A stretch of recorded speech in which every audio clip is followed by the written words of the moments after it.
On Bonham. I have, but I don't know what band he plays for. What's your guess? See, this is tough for him because he has no frame of reference. Right, I know, but that's why it's kind of fun. I don't even know. I'm just throwing something out there. What's the game we used to play called? Oh, Is It Skinnerd? Mm-hmm. We play Is It Skinnerd from time to time. So this is not Zeppelin, right? This is Led Zeppelin.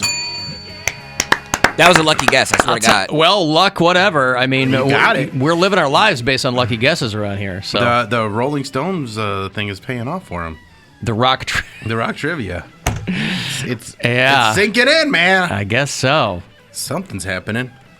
Good job. I'll tell you what. I know we break Poundcake's balls. I am consistently fascinated by how his brain works, because we go, "Do you know who this is?" And he says no, and then Bill says, "Let's play that game." Right, the game is called Is It Skinnerd? And Poundcake goes, "So it's not Led Zeppelin." That was his response to Yes. Is It Skinnerd? So it's not Led Zeppelin, is what he said. I'm just wondering if maybe he is learning things by osmosis and his brain is just randomly spurting them out. Well, I do learn weird. I had learning disabilities when I was in high school. So, I mean, I don't What do know. you mean had? Okay, but I'm not in school anymore, so no one's really testing. That's right. Who cares? Yeah, this is the only test he gets. Yeah. Uh-huh. Just saying that stuff's for life, buddy. I was Embrace it. I was in the back hallway at school, and you know what that means. But What does that mean? You got in trouble because you wouldn't shut up? no, the back hallway was for the slow kids. So, I mean, anyone who needed the So little- even as a youngster, he preferred the back hallway. Hey-oh! Hey-oh! I get it. Hey! Oh! What was that your sitting outside the principal's office or what? No, the back hallway was our reference to when you need all the little special classes. You're either really smart or really dumb. And I was only dumb in a couple classes, like math. I was really bad. English, I enjoyed English, but I just couldn't. I wouldn't write correctly. Like I just couldn't. I had trouble sometimes. It wasn't like dyslexic. I could read fine. It's just writing and using the correct punctuation. You couldn't replicate the letters properly. Speech too. I had speech problems. So Don't put that in the past tense at all. I'm talking about I took a speech class because I could not pronounce my words correctly, and that's I had that in elementary school. How long did that go till? Yesterday. Well, I mean, but he had speech therapy, I imagine. You worked with a deal with legit, that. like a speech teacher. therapist? It was a speech teacher. Speech teacher that would help correct you. Did you have one specific thing that you would say wrong, or you'd pronounce R's as W's or anything like that? Oh my God, yeah, that was it. R's is W's instead of rad. It was wad. And so I think that's probably pretty common. That's a pretty common one for kids, though. I mean, and Yeah, that's so- why. Does it trigger you when Mary does Whitney? no, because it just I think. But you remember that time. I remember taking the speech. I didn't know I had a problem. That's the thing. It doesn't trigger me because I didn't know I was speaking incorrectly. No one would correct me. My mom did the best she could. She was sleeping. We don't use proper grammar around the house. We where they do that at? We use slang all the time. So Where they do that at. Yeah, but what you're talking about is like a speech impediment, where you say, I'm going to one to the store or whatever. Well, that's what your mom would have probably obviously caught that. Well, that's what the schools were for. That's why they put me in a speech class. I see. So they did catch it, but I think you can only do it for so much. And math, I had a really hard time catching on with. I still have struggled with basic multiplication and stuff like that. I still can't do it in my head. I got really lucky in retrospect. I got really lucky. I mean, I had a lisp when I was a kid. So I guess that was the extent of my speech impediment. But I never had a hard time retaining information. Math. Now, granted, I have no memory of anything now. I have an awful long-term memory. But I mean, just as far as school went, because I had friends who had experiences like Poundcake did, or like you, where you're papers or whatever. I had no organizational skills. Right. So no matter how much you tried to teach me, that to do these things, it just isn't going to work. I got lucky. It's not who I am. I want it to be even almost. Just I don't have to be the best at everything. I just want to be moderate. Average. Average at everything.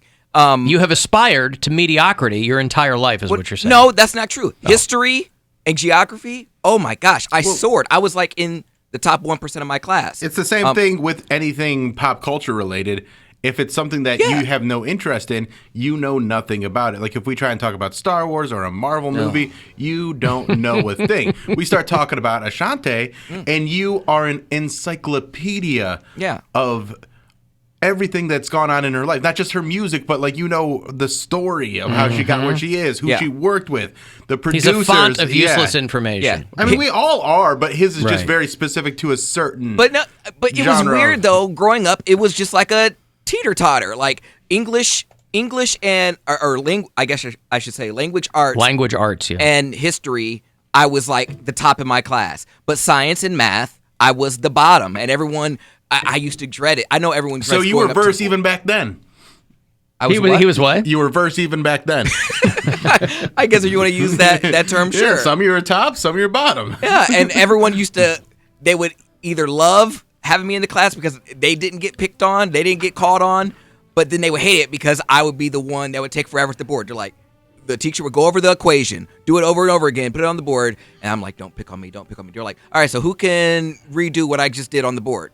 I'm like, not me. They're like, Cody. I'm like, God damn it, bitch. Like, and so I would see all the other students look at me, and then they would just sit back and like, all right, we're about to watch the show. Like, let's see what he does. And I'll get up there. I'm like, all right. So I start scratching my face and I rub the back of my head. And then I'm just putting my hands on my hips. They're like, do you remember?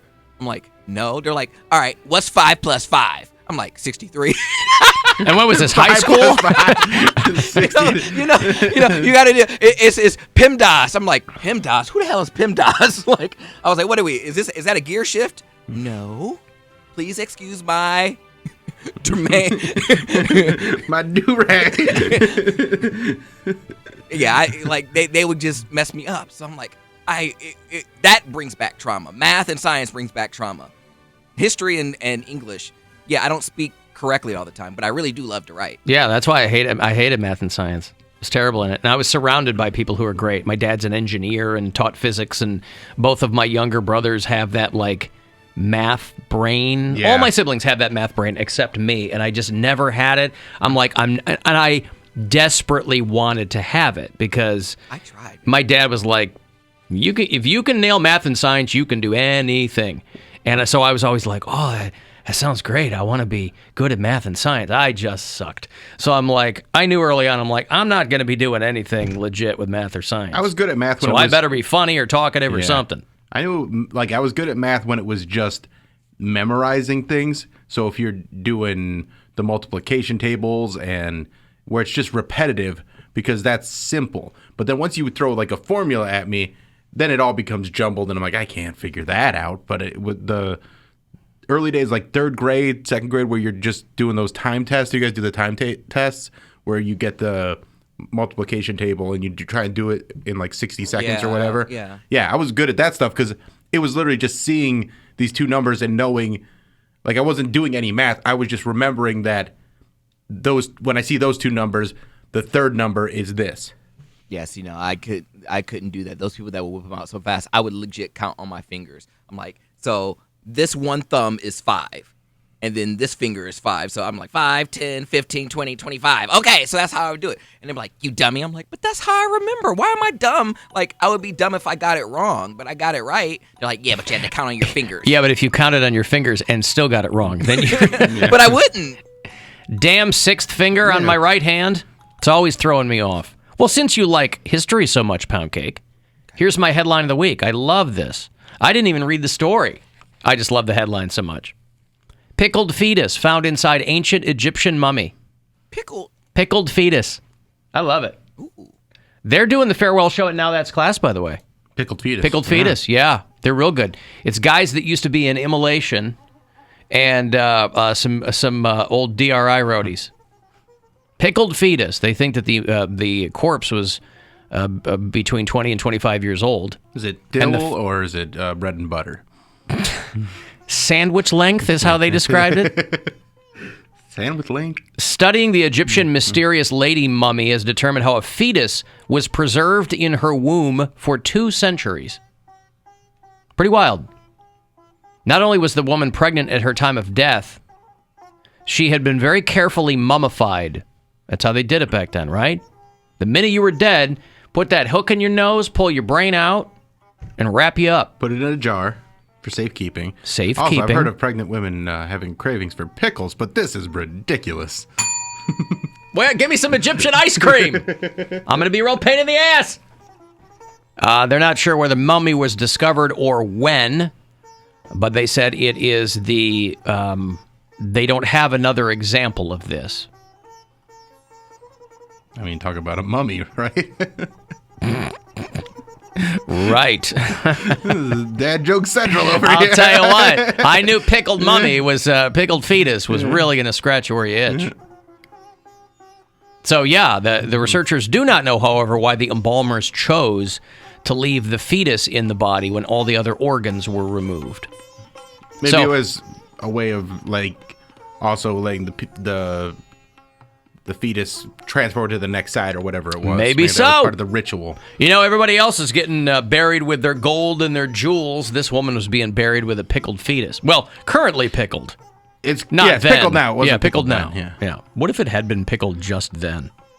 That would have been That wild. probably would have been the cause of death. Because I think if you you pickle a fetus inside your body and still be okay. I think if you go that far back to like ancient Egypt or whatever, weren't they also like taking people's remains and grinding them into powder and things like that? Weren't they using human remains for things? I thought I remembered reading something about that. Let's go to the history expert. Yeah, Poundcake. Do you remember human remains being used for like pigment and being mixed with colors or anything like that? Does that ring any bells? No. Does the phrase pickled fetus mean anything to you? Other than it sounds like a tasty treat. No. Yummy. It sounds tasty. Pickled fetus sounds pickled good. Fetus? Pickled fetus? Yeah. I guess it depends on what. This is a human fetus, right? Yeah. You immediately think human fetus. But if it was a pickle, let's say it was a pickled horse fetus. Yeah, I'm passing. I'm not eating it. Oh, yeah? Yeah, I don't really want to eat I mean, that. I've had grown horse meat. Yes. What's the matter with a pickled but horse fetus? What's a good pickled meat? That's not for me to describe. Let's start there. What's a meat that's pickled that you're like, man, that was good? Cod. Yeah. Herring. You never had pickled herring? I have not. But aren't those the ones that if you just smell them, you vomit? Yes. Yeah. Right out the can. I'm going to pass on the pickled fetus All right. of the horse or whatever. There is a lot of food news. Dolly Parton, everyone's favorite. There are people in pop culture that no one hates. You might not agree with how they are politically or whatever, but I think it's safe to say there are some people no one hates. They're universally and unequivocally loved. Dolly Parton, Willie Nelson, Johnny Knoxville, Joseph R. Biden. Anyway, Notice all those people are white. Dolly Parton launches a line of Southern-style cake mixes with Duncan Hines. Did your mom make Duncan Hines cakes when you were a kid? Probably. Mm-hmm. Duncan Hines or Betty Crocker. Whatever the cake mix that was on sale. Except Betty Crocker was fake, right? Betty Crocker was a manufactured... Duncan Hines was a real guy. Betty Crocker, I think, was a creation of that company. They were like, oh, let's get a housewife, and, you know. All right, I just know the cake mixes. I don't know the history. You don't know the Poundcake, as our resident history expert. Are you familiar with Duncan Hines, the person? No. Oh, you're not. Okay, but you've heard of the cake mix. No. You've never heard of Duncan Hines cake mix. No. What did your mother do when you were growing up? Did she just man. worked and slept? That's what she did? Yeah, and complained. Yeah. Worked, slept, and complained. In that order? She'll wake up. Why y'all waking me up? I'm sleeping. I gotta go to work. I'm like, well, we're hungry. Mom, I've got a question about Duncan Hines. Here's $3. Go get McDonald's. I'm like, but it's not enough. Make it enough. And then she'll go back to sleep. Wow. Was that for the both of you? Yep. No, I'm just kidding. She'll give us $6. We each got a McChicken, a $1 fry, and then we could get either 2 McChickens or another $1. Throw a mug at him and slam her door and go back to sleep. Better not ask for no soda. You better get some Kool-Aid. You two better share a soda. You better get some Orange High C. No, we would get the Tampico from the dollar store, or what was the other one? The Tahitian treat. Oh, yum. We would share. Oh, fake Hawaiian punch. Yeah. Tampico. God, I haven't heard of that. I always thought it was Tampico. It might be because it's a Chicago beverage, but it's also a town in southern Illinois where I have relatives, because my mom's family is largely rural. I have relatives in a town called Tampico, Illinois, and I think you're right. Anyway, Dolly Parton has got a line of cakes. Coconut cake, banana pudding, because they're southern style, and chocolate buttercream. Yeah, Duncan Hines, by the way, was just a traveling salesman who, you know, in the 50s, we didn't have an interstate system yet. And so this guy, well, in the 50s we did, but this guy was like around in the 30s. And he was just a traveling salesman who kept essentially like a green book, but for white people who want to eat in restaurants. And his empire grew from there. And Dolly Parton's releasing some cakes. So if you follow Dolly Parton on social media or anything like that, they're going to have recipes for these, and you'll be able to find them, barring any supply issues, at your local grocer. And they'll sell for $2 each. Boy, that's a bargain. That's not bad at all. But I've always $2 a piece. I've always been more interested in her melons. Yeah, melon cake. Yeah, she's already been kind enough, by the way, to the mummy fetus got me in a very specific mood. Sure, so, it puts you in the zone. I understand. Yeah, I wouldn't say it's a zone. She's already been kind enough to post a couple of recipe videos on YouTube. Little balls of butter, shortening, Crisco, fatback, cracklings, blubber, suet, margarine, mayonnaise. Gonna roll that in some granulated sugar, powdered sugar, candy corn, gummy snakes, Mentos, cookies, some nuts. Gonna drizzle that in some hot fresh, heavy cream, whipping cream, sour cream, ice cream, cake batter, peanut butter. Mm-hmm. Yummy. Boy, that sounds good. Also in food news, I saw your boy Pants tweet about this too. McDonald's is offering a fan menu. You know all those secret things that you're supposedly be able to walk into a McDonald's and go, hey, could you make me a double orgasm burger or whatever it is, you know? And then you're supposed to think that the teenage kid behind the counter or the 89-year-old woman behind the counter knows to put a fillet of fish on a Big Mac. But they're rolling it out. The 1,300-calorie land, sea, and air sandwich. That's a Big Mac with a McChicken and a filet of fish on it. You can get that. You can get the Surf and Turf. That's a filet of fish on a double cheeseburger. And you can get the hash brown sausage McMuffin. And then the Crunchy Double is the double cheeseburger with chicken nuggets and barbecue sauce is on there. And these are all going to roll out in a few days, January 31st. I don't think one of these sounds good. I would put a Surf and Turf in my mouth. The filet of fish and double cheeseburger? No. Maybe. I wouldn't finish it, but I would try it. I had Five Guys over the weekend for the first time in a long time, and I forget that their hamburgers are 2 patties. Just wanted one. You get a regular, they're fantastic, but I forget they give you the 2 patties standard, unless you order the kids' burger. So I ended up taking a patty off and giving it to my dog so I could have the hamburger. Oh, good day for her. It was a great day for her.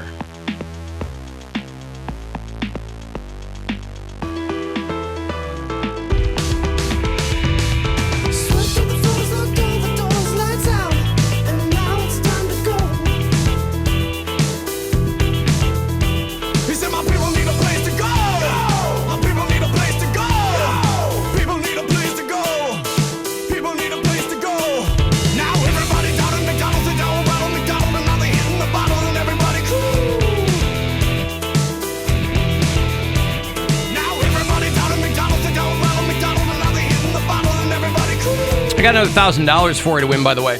So listen for that keyword at 3:30.